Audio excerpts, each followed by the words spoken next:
विराट कोहली के बाद रोहित शर्मा ने भी टी20 इंटरनेशनल से संन्यास ले लिया है। भारत को अपनी कप्तानी में टी20 वर्ल्ड कप 2024 का खिताब दिलाने के बाद रोहित ने यह फैसला किया है। इसी खिताबी जीत के बाद विराट ने भी क्रिकेट के सबसे छोटे फॉर्मेट से संन्यास ले लिया है।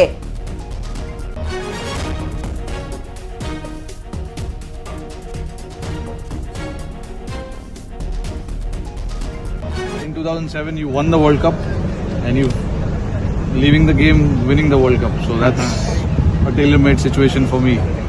Best. मतलब मैंने स्टार्ट किया था जब पहली बार इंडियन टीम में आया था 2007 में।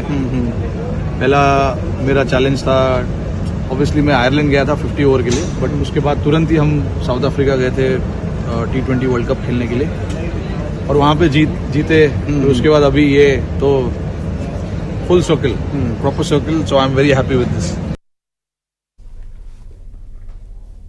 तो वहीं केंद्रीय गृह मंत्री अमित शाह ने भी बधाई दी है टीम इंडिया की जीत पर। उन्होंने बधाई दी और ट्वीट करके बधाई दी।